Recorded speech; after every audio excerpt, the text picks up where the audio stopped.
Hello, everybody, and welcome to the Witty Writers Show. I am Beth Worsdell, author, and I am here with the fabulous Paul Rushworth-Brown. Hello, Paul. Hi, Beth. How you going? I'm doing great. I've been really excited to be interviewing you, Paul, because, oh my gosh, you've had quite a journey personally and as a writer, which I find absolutely fascinating. And I just want to give people a bit of a rough idea because you write historical fiction, but you actually got into it through researching your own family. So let's just go back and find out what actually sparked your interest and why you actually began diving into your family history and how it actually then went on to you writing your first novel. Okay, well, probably about 5 years ago, my father never really knew much about his roots and where he came from, and the only thing he knew was that he had some sort of like cousins or relatives, distant relatives that lived around Denham. And when he passed away, I got a lot of his old photographs and all that type of thing. And for me personally, it was quite annoying not having any idea about where your roots were from. So I spent about 6 months locked away in my office, basically just writing a family history, more for my children than anybody, because if anything happened to me, they'd never know. Yeah. So I spent about 6 months. I wrote away to Keithley Library. I got involved on Ancestry.com. And I ended up writing a 400-page A4 book about tracing my family right back to 1590 Wow. to a very small town in Yorkshire that you'd know of, or everybody would probably know of, called Haworth, because that's sort of like where the Brontes were Yes. brought up. And my family had been living there since 1590, as it turns out. And the first person to move away from Haworth was my great-grandfather, James Rushworth first, and he moved away to Denham in the mid-1800s with his wife and his 9 children to Denham because he was a carpenter. Oh my God. Anyway, so that happened. I only got sort of like 5 copies printed off, gave one to each of my children. I kept one, sent one to my sister. And then as far as I was concerned, that was it, all over. I'd done my job. And then probably about 3 years later, I thought, I've always sort of like wanted to, after sort of like knowing that my great-grandfather times 10 was a copy holder on the moors of Rushworth back in 1590. I thought, who was this man? What was his life like? Who were his children and all that type of thing? What was his day-to-day life? And so I thought I might take this a step further and actually try and fictionalize and research what life may have been like for him back then. And I actually found a court manor roll with his name on it. So I even know sort of like the area of sort of like Haworth, where his house was, what his life. I researched very, very heavily into what his life may have been like as a copy holder. I mean, we're talking about almost going back to the feudal system, and that's basically the birth of skullduggery. That's absolutely amazing. Now, what does being a copy holder mean and entail? Okay, so all the land around Howth at that time was owned by the Lord of the Manor, and his name was Lord Birkhead, Esquire. Ooh, And what he used to do, what they do back then is the common people or the peasants would basically just tenant part of his land, and they were sort of like between 7 and 10 acre plots, and they'd have their vegetable garden, they'd have their crops, but in return, they'd actually have to work for Lord Birkhead, usually about 3 days a week, just to sort of like in response to them sort of like having that 7 to 10 acres. Yeah. And the reason they were called copy holders was because when they went to Manor Court, they'd have to sign a piece of paper. Obviously, they were illiterate, so it was just an X. And they would keep that copy hold, and obviously their name would sort of like go into his ledger. So that's why they were called copy holders. Wow. See, you learn something new every day. I'm glad I asked. Yeah. I've got to be honest, I could have Googled it, but I thought with the research you've done, you'd be able to just tell us straight off. We've already got people joining us, so I'm going to pop them up so they can say hello. We've got Josephine. She's joined us from the UK. She says, good evening. Hello, Josephine. We've also got Heather. She says, hi to you both from Gemma and I. And Gemma is a little girl that you can see in the picture. She is as cute as a button. Hi, Heather. We got Pamela, who's joined us. She's one of our members from our Write Better, Author Smarter group. Hello, Pamela. Prolific writer she is. And we've also got my partner in crime. I say that with a big smile. Autumn Bardot. She says, hello, Paul. And as you know, Autumn writes historical fiction as well. Hi, Autumn. We've also got Cindy. Hi, Cindy. She says, hey, all. Good afternoon from California. Well, hello, darling. I don't know whether it's sunny at your end, but it's a bit cloudy at mine. But welcome, everybody. If you do have any questions for Paul, please put them in the comments and I will shoot him your questions so you get answered. Do you know, it's amazing, isn't it, when you look back at, you know, your family history. I didn't actually know much about my family history. And then my mum actually reconnected with an aunt. And all of a sudden I was receiving all these photographs in black and white from, you know, the early 1900s and everything.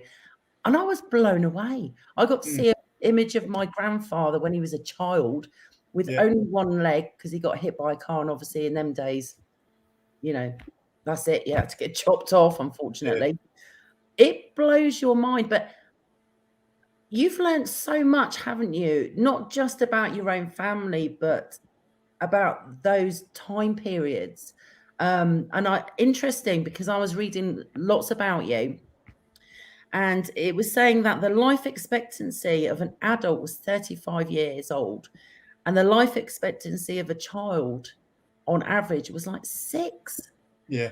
And I think it's amazing, isn't it? I think people forget how hard those times were because we didn't have modern antibiotics. We didn't have the surgical skills or the knowledge.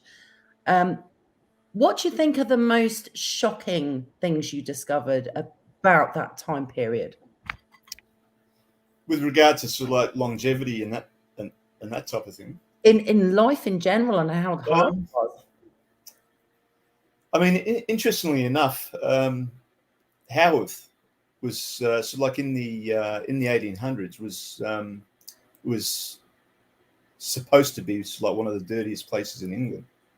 And I don't know if you've been to Haworth, but it's actually it's built on a hill, right?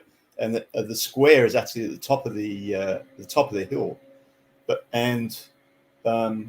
going down Main Street, which is obviously the main street in Haworth, there was all these sort of like tenement buildings and crook houses and that going down the hill, right?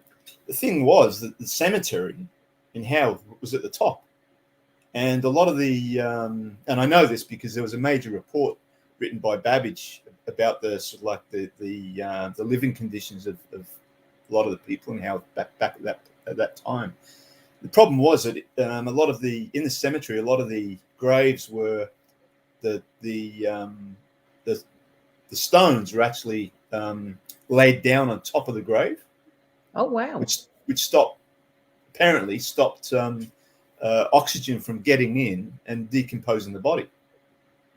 So unfortunately, what used to happen was that when there was sort of like a heavy rain, as it does rain a lot up there, the runoff would run through the cemetery and then go into sort of like the basements where people lived down the hill.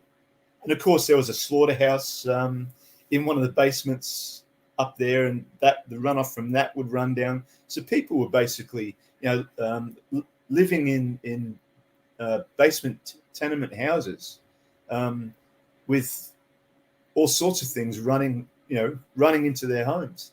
Oh my God. And that was quite, reading about that. I've actually got the report here, the Babbage report. That is there. amazing. And they had something like, obviously this is sort of like later than the time of skullduggery, but they had something like one privy to 65 families. Oh my gosh. Yeah. That is mind blowing. I tell you, it just makes you realise how lucky we are in this era, doesn't it? Really? Yeah. Oh my gosh. Yeah. Oh my gosh. So I mean, you discovered and wrote down all this information about your own family and everything. So tell us about skullduggery. And I mean, is it about your family? Is it based on your family? How did it all come about? Well, there's a little bit of poetic license in there. Obviously, the main character, Thomas Rushworth, is actually a character based on my great grandfather times 10, right? But it's not a it's fictionalized, right? So what I've done is I've taken the setting of 17th century, a person or a family living on the moors of Yorkshire in the 17th century, and I fictionalize it, but it's very, very historically accurate. Yeah. So it basically follows his and his family's life back then in the time of the English Reformation. Queen Bess has died, and these people living through a time when the monarchy is saying, no, you cannot be a Catholic, you must be a Protestant, right? But there are sort of like issues with that in the book that I don't want to get too far in and spoil it. But there's a love story. That's like I suppose love story between two people that probably shouldn't be together because of their religion. But anyway, I'm not going to say too much more about that because I don't want to spoil it. But anyway, the story takes place, or sort of like the I suppose the story really takes off when Thomas Rushworth and his mother are coming back from the King's Arms, which is the tavern there in Howarth. He's just his father's died from consumption, so he's actually the man of the house now. Wow! Right, he's got a brother William, and him and his mother go to the manor court, which is held in the King's Arms, to sign the copyhold. And on his way back, on their property or close to their property, they find what they think is a dead body. Oh my gosh! And it turns out to be a recusant Catholic. Anyway, they take him home, they look after him. It turns into a bit of a mystery, a bit of a love story, a bit of a whodunit. What happened to this guy? And as I say, it's all very, very historically accurate for the time. You learn about what a jack is. There's obviously the Old English. That did a lot of research into the Old English terms and that type of thing. And it's very, very colourful. My style of writing is very descriptive, and it's been picked up by Shoreline and released, which I'm very, very pleased about. I'm not surprised. I was reading your reviews earlier, and there were a number of things that people absolutely loved about your book. One was the fact that, as you said, it's historically accurate. And, you can tell that you've done so much research for your book. And one of the other things was that it was very real. Your story was very real for that time period, the way people spoke, the way they acted, what was expected of them, the different classes. just absolutely amazing and well done. I mean, it's just absolutely Thanks, fantastic. Beth. It really, Thanks. really was. And do you know what? I just wanted to say as well, because you mentioned that your grandfather had 9 children. Just to let people know who, don't know England very well, that was very common in that time period to have so many children. One, because obviously birth control wasn't really a thing. And 2, because life expectancy of children was so dodgy, people were encouraged to have more children, because then, if you lost half of them, you'd still have a decent brood. And that was a real thing back then. But funnily enough, my mum, I've got to tell you this because it still makes me chuckle now. My mum lived in Yorkshire. She actually went to the same grammar school as Margaret Thatcher, interestingly enough. And they had a family down the road, and everybody in the village used to call them the Daz family. Because they had 13 children. And on bath night, which was like once a week in them days, the kids would literally stand on one step each, waiting for the bathroom, and the mum would actually wash the kids in Daz washing powder for laundry. So the kids were called the Daz kids. And my grandma and other, obviously, older generation used to say that the kids were whiter than white, because that's what the commercial was. Oh my gosh. But it's truly amazing, honestly, what you've achieved, just from starting to look at your family history and then to end up writing one novel, which is already out there, which the links are all in the description, everybody. But you've also got coming up A Journey in a Red Winter. Yeah. Which is due to come out. Yeah, that'll be out in the new year. That is absolutely amazing. So tell us a bit about that one as well. Okay, so that's sort of like it's almost like it is the next generation, and it takes place in the time of the English Civil War, and it follows Thomas Rushworth's son. Oh, fantastic! His name's Tommy, and once again, it's a bit of a love story, but it's more it's like an adventure.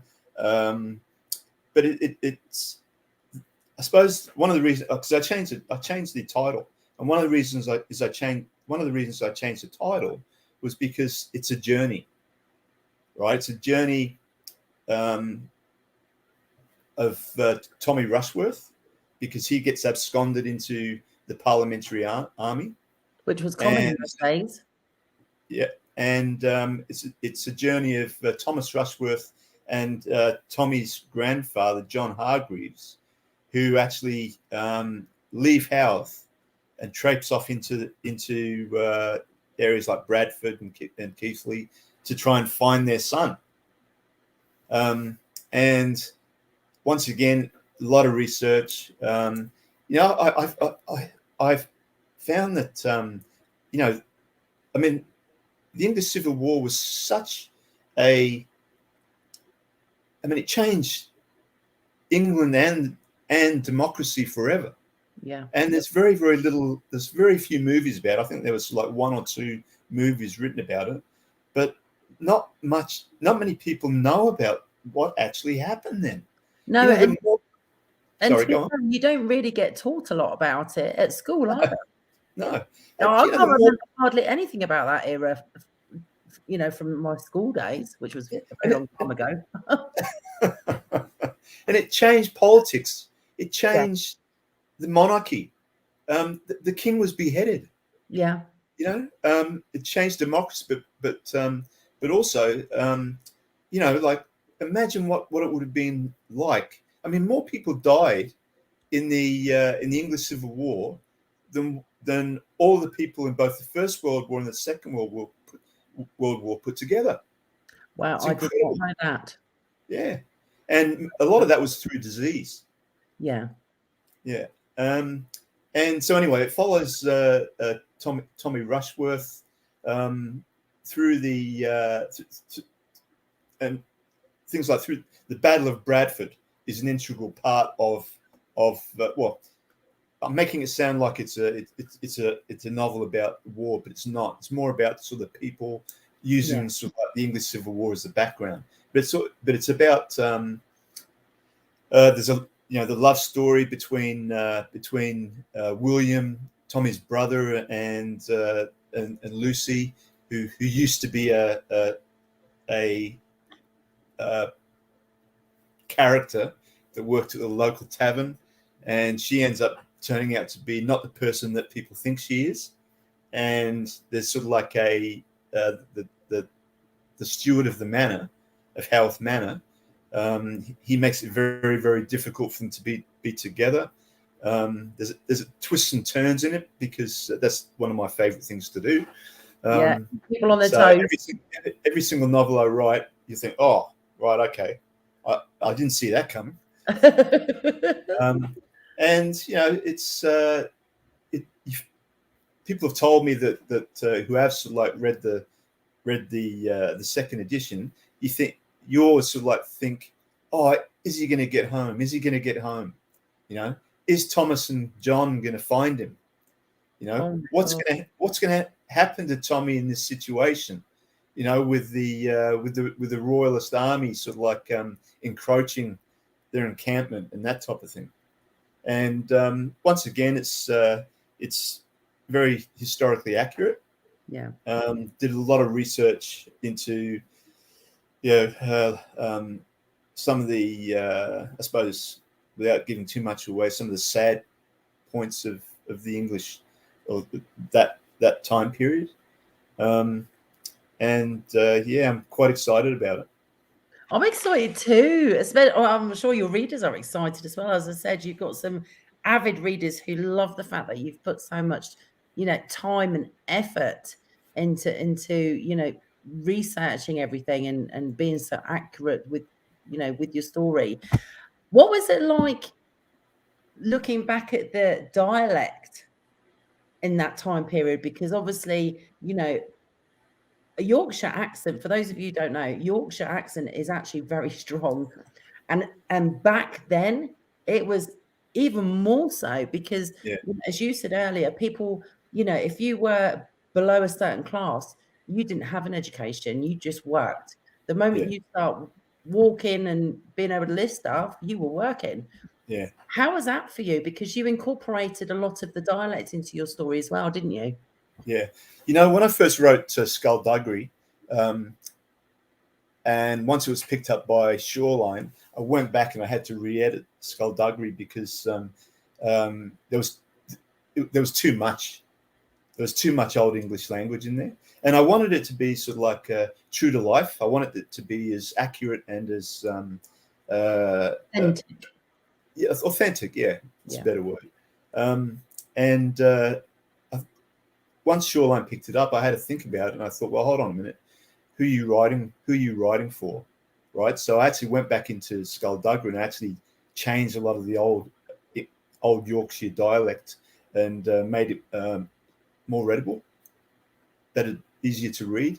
Yeah. And but like some of the old English words, like shiv, which is a knife, or what's some other? I can't remember now. So those sort of like authentic words are there, but I've taken out a lot of the sort of like slang, or not slang, but sort of like dialect, to make it easier to read. Yeah, and pronunciation as well, which is key, isn't it? Because the way they talk, they roll their tongue and use their tongue in completely different ways to a lot of other accents. So, but trying to incorporate that on paper is truly, truly hard. I think you did the right thing, to be honest with you, because I think as a writer myself, you have to be quite careful, don't you, as to how much you change your verbiage, but still keeping the story flowing. And it's a very, very hard balance, I must admit. I think we've got some questions here, so I'm going to pop them up. Let's have a look. Oh, James has joined us. Hello, James. He says, it always amazes me that young people look so old back then. Do you know what? I agree with you, James, but I think you might agree with this, Paul. I think people they didn't have a fully round nutritional diet, which didn't help. So they didn't get, oranges and lemons and citrus fruits weren't readily available. It was, people ate what they could get and what was in season. And two, they were just very weathered, weren't they? Because, a lot of especially the lowly people, because they were doing very physical jobs in the sun, rain, snow. They would literally be working in all weathers, wouldn't they? Yeah. So, I mean, I went to, I was in Howth, obviously doing research for the novel, a couple of years ago now, a few years ago now. And we did a hike up to Withens, which is like a very old, it's like cottage way up in the moors. And this was summer. And obviously coming from Australia, we absolutely froze. I mean, the winds were like coming across those moors in the middle of summer was just unbelievable. Imagine being there in winter. It chills you to your bones. Yeah. So, and also, I suppose, getting back to James's comment, yeah, look, I mean, when you think that the average life expectancy was 35, I mean, people were getting married at 17, 18, right? And Thomas Rushworth in Skullduggery is around about that age. And, he's sort of like fending for his family. He's they're working their crops, 16-hour days. So, they had to grow up quickly. Yeah, it was a very, very hard life back then. It really was. And of course, for men and women, because you didn't have the agricultural technology like you have nowadays. Everything was horse drawn or you pulled yourself. So constant stress on your body. And obviously then, women were having 6+ children. I mean, they were having big families. So, and obviously, there wasn't washing machines and microwaves and dishwashers and stuff like that. So you was doing everything yourself. Yeah. And I suppose one of the points that does actually come out in the novel is that back then women were tough. They had to be tough. Yeah. But also they were considered a lower class of person. Yeah. Unfortunately, and there was actually something called a ducking stool. I've never heard of that before. And in Howth, there's actually it's a lane called Ducking Stool Lane. So the ducking stool was where they put women if they were cheeky or if they mouthed off. They would take them to this ducking stool that usually sat over a pond. They'd tie them up in the stool and then lift the stool was sort of like attached to a beam, and they'd lift the beam up over the pond and then drop the stool into the water. Oh my God, I would have been there permanently, Paul. Yeah.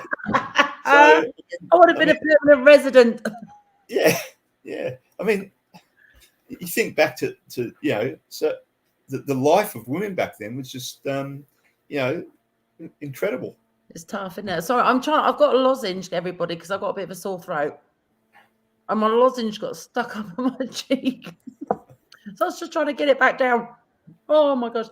Yeah, I mean, life was tough back then. I mean, my mum tells me stories of, my grandma, my great grandma, and they had it so hard. They really, really did.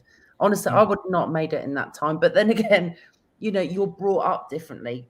Children were brought up very differently back then, and they were brought up to know their roles, weren't they? So not only as male or female, but their role of their class. So it was a very, very different time period. Cindy's got a question as well. Let's have a look. She says, "Dear Paul, I would like to know if any of your characters were based on real life people and specific events."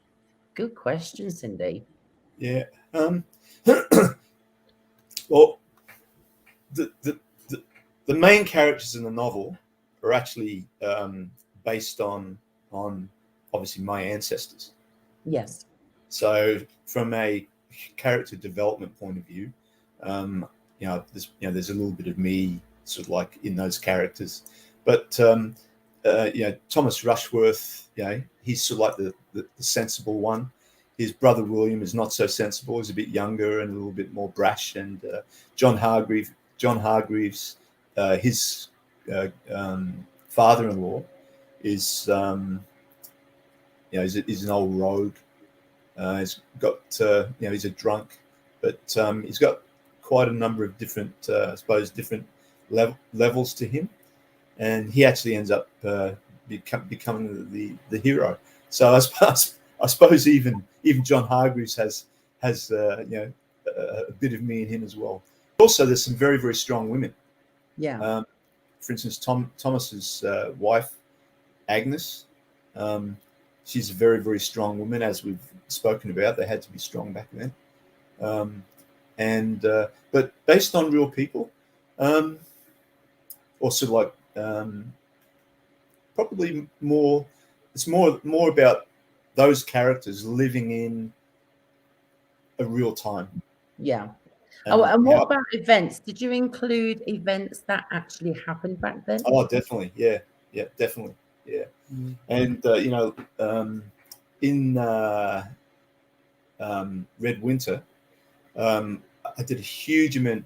I suppose the difference between Skullduggery and Red Winter is that Red Winter, I did a huge amount of research on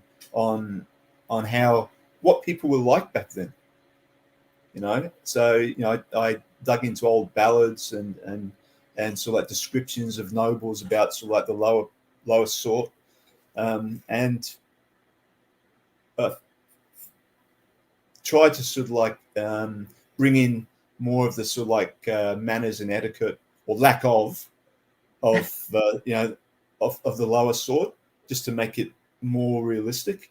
But events, like especially in Red Winter, events like the Battle of Bradford, and it's not one of those stories which is bloodthirsty or gory, but the Royalists actually came into Bradford to they had cannon, and they actually wanted to rip the town apart.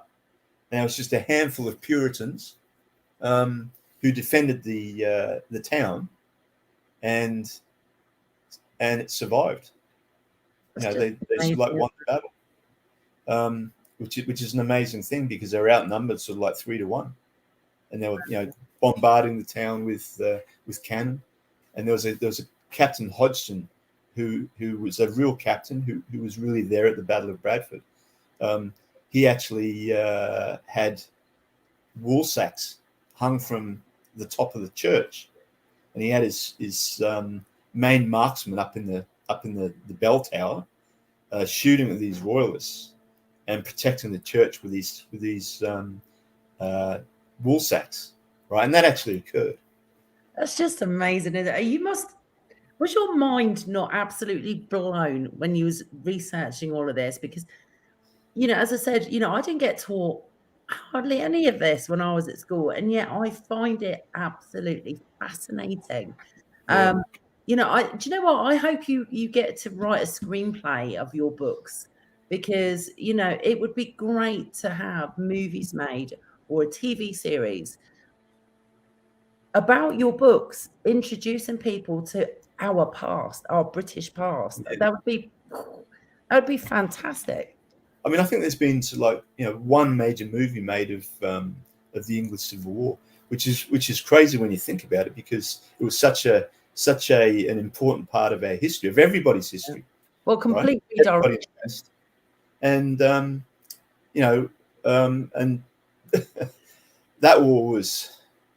Sorry, that movie certainly didn't identify the intricacies of the time. So, when delving into it and researching what actually happened then, and even some of the atrocities that were caused by both sides, and even sort of like some of the propaganda that was used by the parliamentarians and the royalists, because the way they actually had to win the war, but was by winning the hearts of the people. Yeah. So the propaganda that was used, they'd print pamphlets off, and on the front of these pamphlets, they knew that a lot of people, well, most people were illiterate. And back then, we need to realize that 85% of people were peasants. Yeah. Who were illiterate, couldn't read, couldn't write. And so these pamphlets would be distributed through small towns and villages up in the northwest, and the pamphlets would depict, the king there with his Catholic queen. He'd be on a horse with a pike, with a peasant mother on her knees, and a small baby on the pike. Her baby on the pike. So it's just crazy. That's the thing, isn't it? It just goes to show that marketing and imagery was just as powerful back then as it is now. Yeah. It's crazy. It's crazy. Sarah Louisa has just joined us. She says, I made it. Hi, Beth. Hello, Paul. Nice to see you, darling. Bless her. And Starla, the fabulous Starla, she says, yeah, I'm glad to tune in on time. You are awesome. She is awesome. And Robin has just joined us, and she says, do you live in the area you write about? No, definitely not. I actually live in Sydney, Australia at the moment.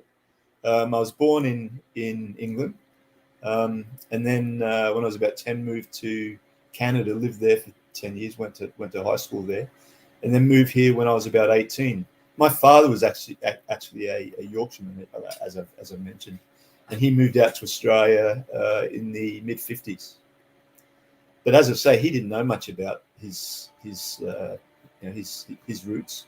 So obviously that was sort of like the beginning of skullduggery. That's just amazing. Now, obviously, you started writing about your history and investigating it because you wanted to share that history with your children, which I think is absolutely wonderful. I really do. What did your kids think about all of this? Were their minds blown? My little daughter, Haley, she is she's just blown away. She just loves it. She just reads all the books. My son and my eldest daughter, they were a little bit older when I started all this, and they sort of like in the early days, they sort of like went, "Oh, Dad, yeah, okay, write your book. We'll read it. We'll read a page, maybe two, if you're lucky." yeah. But now that it's sort of like a real thing, they're very, very positive, and they're very excited for me, and obviously they love the idea that the novels are actually based on their ancestors. Yeah. And so Haley is really really into it. She's read both Skullduggery and Red Winter, and yeah, they're all sort of like very supportive. And my wife Claire, she's my biggest critic and biggest fan. Oh, and that's the way it should be. It absolutely should. Now, you mentioned about looking through ancestry.com and everything. Did you find any long lost relatives that you've since got in touch with? No, but it's interesting. A couple of, or actually one gentleman in particular, John Ackroyd from Howth, he actually read Skullduggery and he contacted me. And he actually wrote something in the Keighley newspaper, sent a letter in there, sort of like saying, "Oh, I've just written Skullduggery. Love the story." And I mean, that you can't beat that. Just a stranger, and actually the editor of the Keighley News actually sent me an email saying, "Oh, Paul, I think you should have a look at this letter."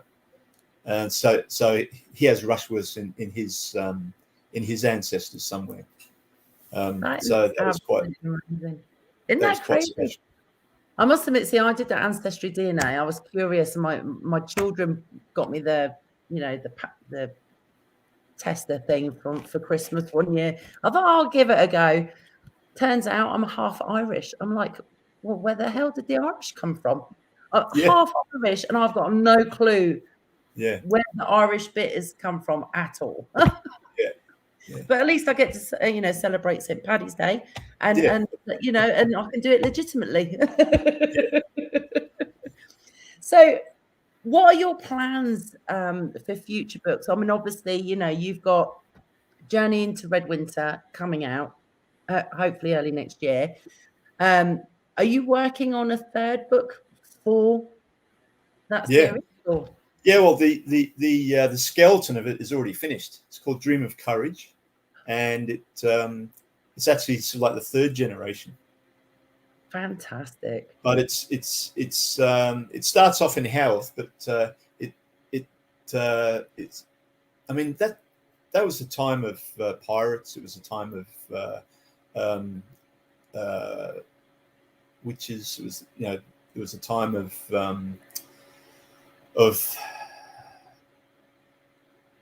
it's like a growing sort of like middle class, and so without sort of like saying too much about it, it takes place more, not so much locally. It takes more around Leeds and it delves sort of like quite heavily into sort of like the wool trade and broggers who were sort of like who were sort of like middlemen and thief catchers who were sort of like because there was no police force then. These were Oh, sort so of like, they just like sort of like volunteer police. yeah, but that Interesting. usually they were more crooked than the criminals. It doesn't surprise me somehow. Yeah, so it's all about that. So I've spent sort of like the last let's say 4 months going back over Red Winter, and that's I'd say that's I pretty well can't do any more with that. So now I'll move on to Dream of Courage and start developing that a little bit more, and that'll probably be released the following year. Oh my gosh, it's so exciting.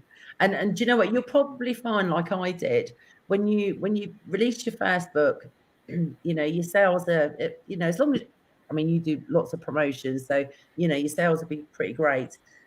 When you bring out a second book, you see an uptake, and then when you literally release the final book in your series, all of a sudden you just see this spike.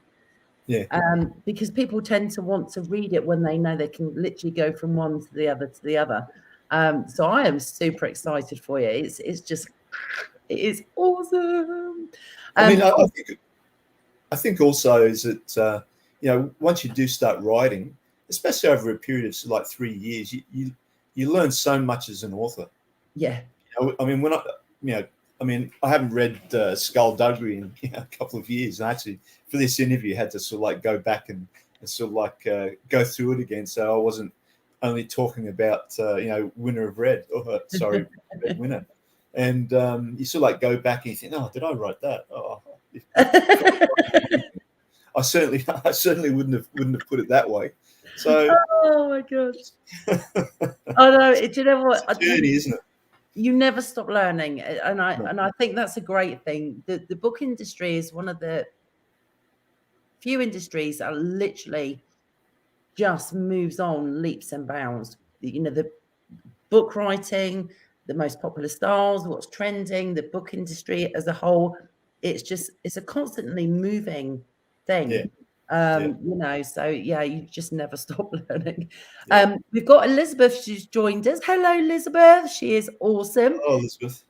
She says, was there a time while you were researching your family history that you have been completely blown away by anything that has stuck with you or how your family traits are now?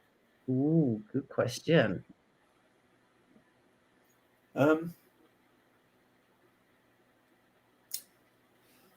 oh, that is a good question, Elizabeth. Isn't it? Um, She's giving you a zinger. I think, look, I think in every generation, there are times, there are challenges, and I think that, and even you yourself, obviously would have had challenges in your life. They're different challenges, and they're challenges that you have to face. So I think that the traits are, when I think of Thomas Rushworth back in the 17th century, I think that the challenges are right about the challenges that he has to face. And I suppose some of the challenges that I've had to face in my life, and being able to deal with those issues and the way you deal with them, I think that might be a trait that's sort of like carried down from like one generation to another. Yeah. And having a little bit of resilience and being able to bounce back from those challenges, which is obviously an integral part of skullduggery as well. That's just amazing. You're absolutely right. I mean, I think I'm very much like my mum, who actually is watching right now. Hello, Mum. Love you. Hello. And my grandma was a really strong woman as well. I always remember her. I always remember her with a smile on her face. Nothing really fazed her. And my mum's like that. She just deals with stuff. She's absolutely amazing. Yeah. I'm her biggest fan. If you didn't realize that. Cindy's got a question. She says, "I'm curious how you kept track of the timelines. Writing software? Question mark." No. Very good question. Now, this is a very good question for anybody who's into historical fiction, because timelines are one of the major things, isn't it, when you're writing historical fiction? So how did you manage to keep tabs on everything? Yeah, definitely not. No software. I just use Word. Yeah. And a whole lot of imagination. And the timeline is actually based. Remember, I was telling you about the 400-page book I wrote, which basically traces my ancestors. That's the timeline that I use. Wow. So in other words, I can go to a chapter on Thomas Rushworth. The next chapter will be on Tommy Rushworth. The next chapter will be on William Rushworth. Wow. And so on. So that's sort of like how and there's 10 books in me, right? And hopefully I'm alive long enough to write my story. Do you know what? I'm sure you will be. I'm sure you will be. It's just absolutely amazing, Paul. Honestly, it blows my mind how you've managed to create such amazing novels, from doing, your family history. I mean, that just blows my mind. And what a legacy as well. I mean, it's when you think about it, you've brought your ancestry back to life and in the present. And that's no small feat whatsoever. I mean, that's just absolutely tremendous. And obviously now you've got it there for your children and your grandchildren and future generations. I mean, that's just amazing. Are there any other types of genres that you fancy exploring, or do you think you're just going to stick with historical fiction and that's going to be your niche? Good question. I think for now, historical fiction will be it because I just love it. Yeah. I mean, writing historical fiction is like an escape for me. I mean, it's like stepping back in time for me, and that's sort of like what I hope my readers, what they like about the novel. It's like them stepping back in time. And but another genre, I think at the present time, no. But if I was to I suppose step into another genre, it would be maybe fantasy. Fantastic. Yeah. But that's not on the horizon at the present time. Do you know what? I love the fact that you're so passionate about, history in general. And I'm like you, I love researching stuff. And I was researching for my books, I'd get lost because once you go down that Google rabbit hole and start finding all this stuff out, because the more you find, the more it leads you in other directions where you have to go and discover this and discover that. And it's just a rabbit hole, isn't it? I absolutely loved it. I've got to tell you, I really, really did. Robin's got a comment. Look, she says, I love British and Scottish history and found out things that blew me away when I found out my father's side was from London. I tell you, it just goes to show an ancestry DNA and stuff like that. It's got a lot to answer for, I'm sure. Yeah. I mean, it's. I mean, the technology these days is just amazing. You just sort of like take a swab, and they can trace your, with the markers from your DNA, trace your lines all the way back, to Africa, basically. Yeah, which is just incredible. It's funny you say that, actually, because part of my DNA is from Cameroon. Right. Okay. But you're right. It is absolutely amazing. Now, obviously, your friends and family and everybody know that you've written, Skullduggery, and you've got Journey and Red Winter coming up, and your third book as well. Have any of your friends or family been inspired to look into their own family history and see what went on? A lot of them have said, "Oh, I'd love to do that." I got interviewed by the BBC a few months ago, and the interviewer, what's his name, Sanchez Payne, he said, "Oh, Paul," it was BBC Bradford. He said, "Oh, Paul, I've always wanted to do that." But people say, "Oh, yeah, I'm definitely going to do that," but then they don't. Yeah.